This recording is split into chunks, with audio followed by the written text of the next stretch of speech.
Quero falar sobre renúncia. Renunciar. E o pastor Silmar vai contar o testemunho dele, ele já tem contado tantas vezes aqui o testemunho dele, né? Eu vou falar um pouco dele, mas depois eu quero falar de mim. Eu só quero dizer que, como eu tive com ele, né, todos esses dias, a gente andou bastante, dia e noite praticamente, né, juntos. Nesses 13 dias eu vi a renúncia. É um cidadão do Rio Grande do Sul aqui, de Nova Petrópolis, vai fazer agora em janeiro 24 anos fazendo esse trabalho lá na África. Ele renunciou tudo. Ele está fazendo o trabalho, agora a filha, ao invés de ficar perto dele, ainda vai ficar um pouco longe, que ela vai ficar no Oxacate, que ela está fazendo medicina, está no 5º ano, e ela vai passar agora esse 1 ano lá em Oxacate, fazendo um estágio de medicina, né? Não é nem residência, é um estágio de 1 ano. E lá em Windhoek, na capital da Namíbia, morrem 100 pessoas por semana de AIDS. Isso 100 semanas oficial. Se numa semana morreu 80, na outra vão morrer 120, que é para fechar a média dos 100. Então lá, o trabalho maravilhoso que ele está fazendo, glória a Deus que a igreja, né, nossa brasileira, está investindo no trabalho dele, investindo lá, que você viu na creche, nas coisas lá, a igreja tem participado. Por isso que você não deve esquecer do semeador missionário. Por isso que você que ainda não faz parte do semeador missionário, nós temos lá no balcão de formação e nas laterais aqui, tem um cartãozinho, você preenche, você vai receber depois por e-mail o boleto. Então, venha, participe, para você que esse trabalho vale a pena. Amém? Então, renúncia. Lá em Lucas, no capítulo 14. Lucas capítulo 14. Está ali do versículo 25 a 33, mas nós vamos ler só um versículo. Ou 2. Pode ser 3. Grandes multidões o acompanhavam e ele, voltando-se, lhes disse: se alguém vem a mim e não aborrece ao seu pai, e mãe, e mulher, e filhos, e irmãos, e irmãs, e ainda a sua própria vida, não pode ser meu discípulo. E qualquer que não tomar a sua cruz e vier após mim, não pode ser meu discípulo. Assim, lá no 33, assim, pois, todo aquele que dentre vós não renuncia a tudo quanto tem, não pode ser meu discípulo. E quando eu estava orando ao Senhor, e essa palavra até, alguma coisa dessa palavra a gente levou nas empresas, mas o Senhor foi falando no meu coração a respeito dessa renúncia. E quando falamos dessa renúncia, quando isso me chamou a atenção, eu lembrei do tempo quando eu vim para a igreja. Uma sexta-feira, há um tempo atrás, isso foi em 94, em 94, um pouquinho de tempo atrás, né? Nós fomos fazer um retiro de homens lá em São Leopoldo. Foi onde que a gente teve a oportunidade de conhecer o pastor Aloísio, que vem muito seguido aqui, né? 2004, isso mesmo. 2004. E na sexta-feira à noite, lá no retiro, quando ele chamou as pessoas para frente, eu fui para frente, e o Espírito Santo falou comigo, e audível, como eu estou falando assim com vocês. Ele disse assim: Link, eu preciso que você entregue o teu trabalho e a tua faculdade. Aí você fica pensando assim, tá, faculdade, né? Mas é que assim, deixa eu voltar então ali. Eu comecei a fazer ciências contábeis, não terminei. Fiz economia, não terminei. Fiz administração de empresa, não terminei por causa do banco. Aí saí do banco e daí não terminei. E o que aconteceu? Eu fiquei um tempo sem estudar e resolvi fazer um vestibular para fazer direito. Ainda bem, né? Eu comecei a fazer direito, para não fazer nada errado. Mas Aí eu comecei a fazer o direito e me apaixonei pelo direito. E você sabe que direito a gente tem que ler muito, então você às vezes tinha que ficar de madrugada lendo para poder, porque você não pode decorar as leis, você tem que saber das leis, né? Algumas você até pode decorar, mas a maioria não, a maioria você tem que saber, tem que estar aqui. E eu estava me apaixonando por isso. Eu disse, cheguei em casa para minha esposa e disse, bem, achei agora o que eu queria fazer na vida. Mas tá um negócio. E ainda eu tenho um cunhado que ele se apaixonou mais ainda por eu ter passado e estar fazendo o direito do que eu. Né? Ele estava me incentivando muito mais. E o desejo dele era que eu estivesse hoje trabalhando com ele. Mas o desejo dele, nem o meu, não vale. Porque o que vale é o desejo, o sonho que Deus tem para mim e para você. E é por isso que eu estou aqui hoje, porque foi o sonho de Deus para a minha vida. E quando chegou lá naquele retiro, então, Deus falou, eu disse, então tá bom, então eu vou fazer assim. E é tão maravilhoso isso, que quando Deus te chama, quando Deus nos chama, que na segunda-feira não me deu mais vontade de ir para a faculdade. Eu não fui mais para a faculdade. E a minha esposa não disse nada, e eu também não falei nada para ela. Eu só disse assim, bem, eu marquei um dia para a gente conversar com o pastor Haroldo e com a pastora Arlene. E aí nós fomos conversar com eles. E daí eu comecei a contar a história do que havia acontecido. E eu nunca me esqueço, a primeira coisa que o pastor Haroldo chegou e perguntou para a minha esposa, disse assim, irmã, e se for para o link vir para a igreja, para o reino, como é que é? Como é que ficaria com a irmã? Daí ela disse assim, pastor, andei com ele o tempo todo aí pelo banco. Nos mudamos 27 vezes de casa.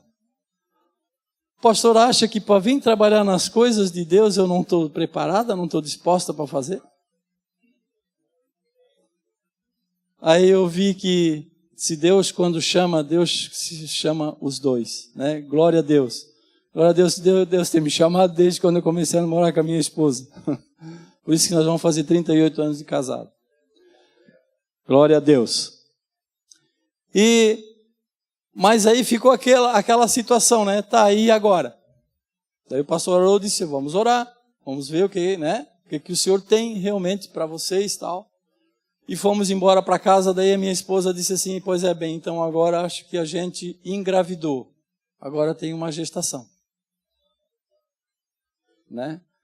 E deixa eu dizer uma coisa para você. A gestação, ela precisa ser feita de forma correta. O que eu quero dizer para você? A gestação leva 9 meses. Deixa acontecer os 9 meses. Né? Muitas vezes nós viemos para o reino e amanhã nós já queremos fazer tal coisa. Ou amanhã, calma. É no tempo do Senhor. Não faça as coisas atropeladas, mas faça aquilo que o Senhor está te conduzindo, te orientando a cada dia. Não faça também de qualquer jeito. E quando nós descobrimos isso e veio essa palavra, então aí o pastor Haroldo convidou uma pessoa, lá na outra aba, ainda na aba do meio, para trazer uma palavra numa quinta-feira, num culto. E eu subi para ajudar o pessoal a contar o dízimo na época lá. E daqui a pouco a minha esposa correu lá em cima e disse, nego, desce. Nego, viu que bonito? Desce. Desce que Deus está falando conosco. E a pessoa que estava pregando falou desse texto, quem não aborrecer pai e mãe, porque nós estávamos comentando no caminho, como vai ser a minha mãe, porque os sogros e meu pai já eram falecidos, como vai ser minha mãe, como vai ser meu irmão, como vai ser lá os cunhados, as cunhadas. Deixa eu dizer uma coisa para você, os cunhados, irmãos, coisas não vão te salvar, não vão me salvar. A salvação é individual, e é minha e ela é tua. Se a palavra está dizendo aborrecer, talvez não vamos ter que aborrecer mesmo. Aborrecer não quer dizer desonrar, mas aborrecer quer dizer o seguinte: infelizmente, eu vou seguir o caminho do Senhor, porque o Senhor tem me chamado para isso. Né? Muita gente, você vai receber aquilo, mudou de religião. Não, eu estou seguindo as coisas de Cristo. Inclusive, quando teve isso, né? Teve uma cunhada que disse para a filha dela, disse assim: olha aqui, que não está mais conosco, que era a Aline. Ela disse: Aline, olha aqui, a tua tia virou crente. Vê se pode.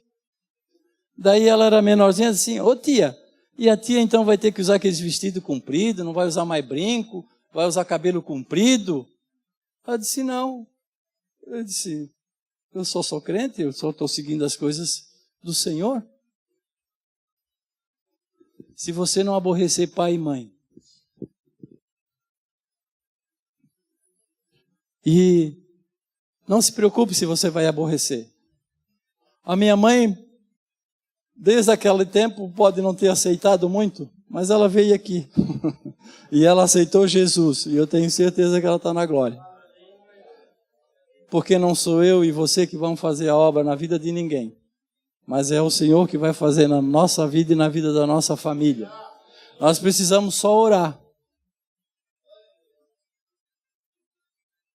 Então ali, renunciar.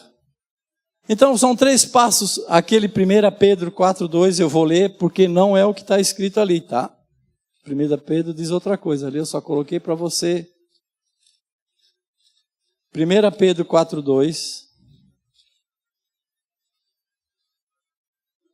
está escrito assim: para que no tempo que vos resta na carne, já não vivais de acordo com as paixões dos homens, mas segundo a vontade de Deus. Então, primeira coisa, nós precisamos fazer o quê? Negarmos a nós mesmos. Abrir mão dos sonhos e alinhar os nossos sonhos com os sonhos da vontade de Deus para as nossas vidas. É abrir mão da minha vontade para fazer a vontade de Deus. É dizer não para a carne, mas sim para os propósitos dele. Isso é renunciar, é negar-se a si mesmo. É o que está escrito ali em 4, então voltando, que está escrito: para que no tempo que vos resta na carne, já não vivais de acordo com as paixões dos homens, mas segundo a vontade de Deus. Esquece as coisas do mundo, as coisas velhas ficaram para trás, tudo se fez novo. Não ande mais buscando as coisas lá no mundo, não se compare com as coisas que lá, não busque as coisas que passaram, que são boas. É muito interessante a gente trazer para o presente. Por exemplo, quanta coisa boa os nossos pais nos ensinaram. Podemos trazer isso para o presente, mas o que não presta, deixa lá. Não faz mais parte da nossa caminhada. Então nós precisamos negar a nós mesmos e deixar as coisas antigas para trás e começarmos uma nova caminhada com o Senhor. E é deixar as coisas do mundo.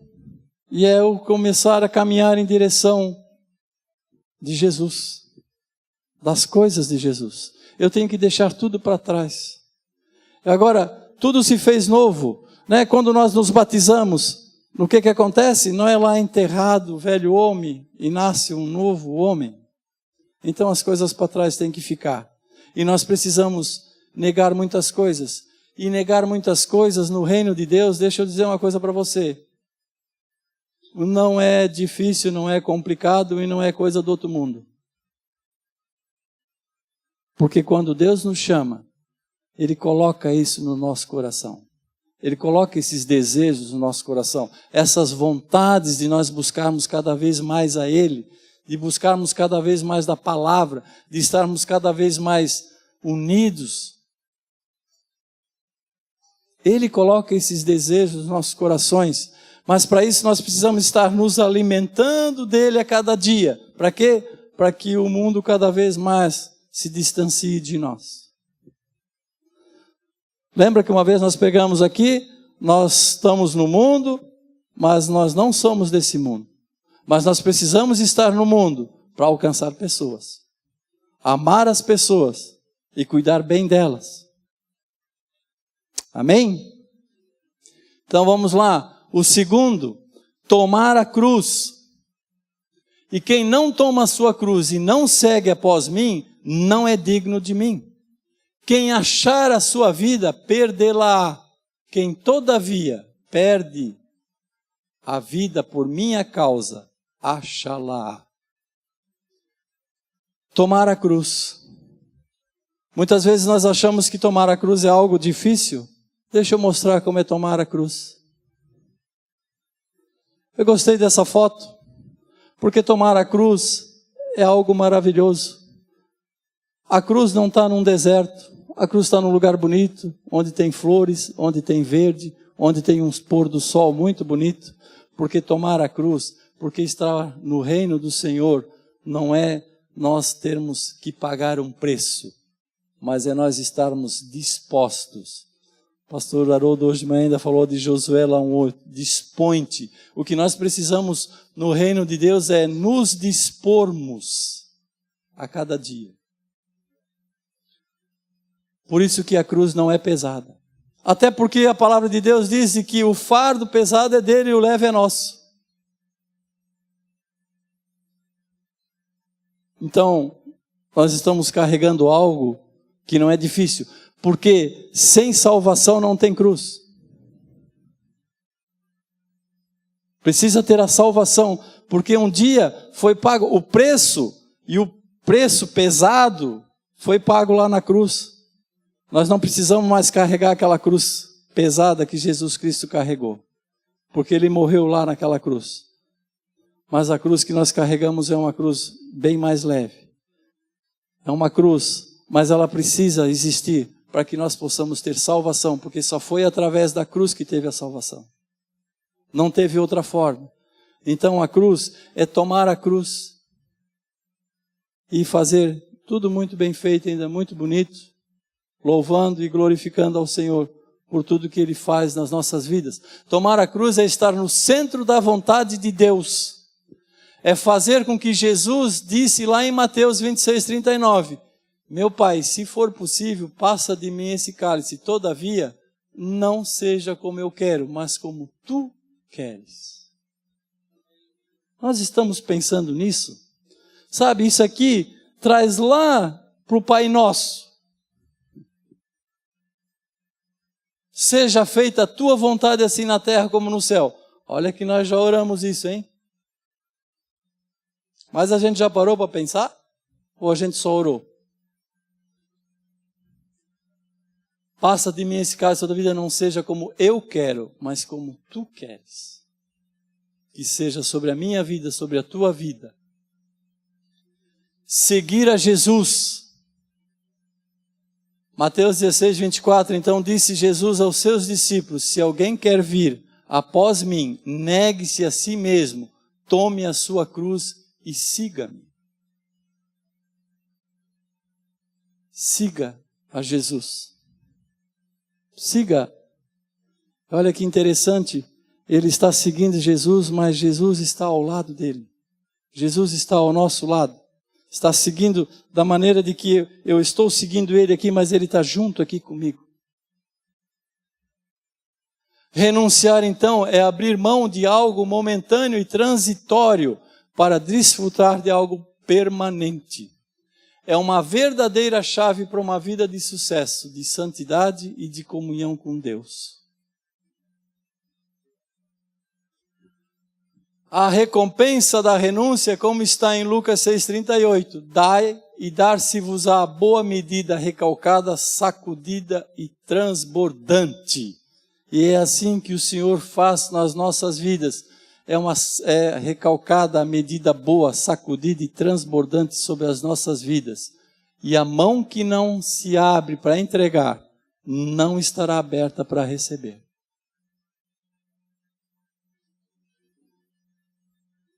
O Deus eterno, vou parar aqui. E eu quero dizer para você que nós vimos sobre negar a si mesmo, tomar a cruz e seguir a Jesus. negar a si mesmo, tomar a cruz e seguir a Jesus. 3. Mas olha só que interessante. Muitas vezes nós viemos aqui na frente, ou muitas vezes nós oramos lá em casa ou em algum lugar, e a gente diz assim: Senhor, eis-me aqui. Oh, Senhor, eis-me aqui. Faça um apelo, a pessoa vem aqui na frente e, oh, Senhor, eis-me aqui. Você sabe que nesse eis-me aqui tem o negar-se a si mesmo, o tomar a cruz e a seguir a Jesus? Só dizer eis-me aqui é pouco. O eis-me aqui, muitas vezes, se não está ligado com negar a si mesmo, tomar a cruz, seguir a Jesus, é a mesma coisa que muitas vezes diz assim, ó, se precisar de mim, só me chamar. É diferente de chegar e dizer assim, o que é para mim fazer?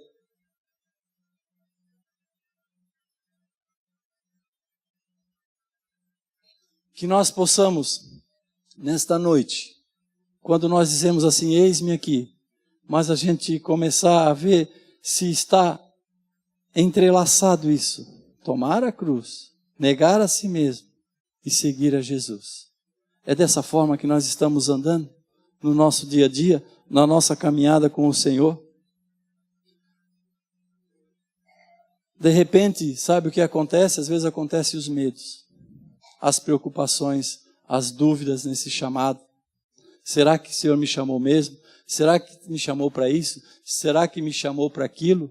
Tá, e como é que eu vou fazer agora? Como é que eu vou deixar tal coisa? Como é que eu vou deixar aquilo outro? Como é que eu vou aborrecer pai e mãe? Como é que eu vou aborrecer irmão e irmã? Como é que eu vou, então, como é que eu vou sobreviver?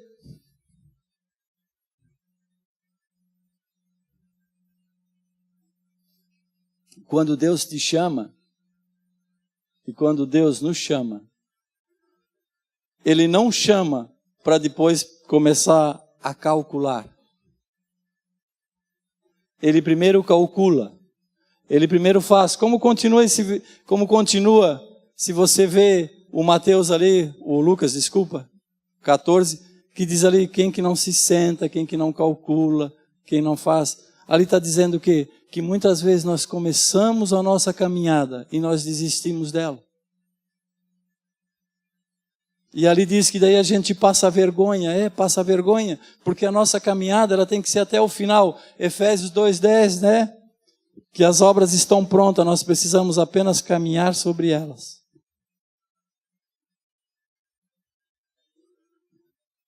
Que nesta noite nós tenhamos coragem, que nós tenhamos intrepidez, porque o Senhor, Ele fala contigo e Ele fala comigo. Esteja atento à voz do Senhor. E não se preocupe, porque olha o que diz em Deuteronômio 33:27. O Deus eterno é a tua habitação. E por debaixo de ti, eu achei demais esse versículo, e por debaixo de ti, Ele estende os braços eternos. Sabe o que é isso? Ele me carrega e carrega você no colo. Eternamente, se você está com Ele. Você estende os seus braços eternos e Ele expulsou o inimigo de diante de ti e disse, destrói. E como eu falei hoje de manhã, vou falar agora à noite também. Isso aqui pode ser uma segunda pregação. Mas o Senhor está fazendo com que nós sejamos conhecedores de que a mão dele está nos sustentando em todo o momento e ele coloca o inimigo na nossa frente, mas nós temos que fazer o quê? Destruí-lo. Tem alguma coisa que te impede? Destrói. Algum pensamento que não é correto? Destrói.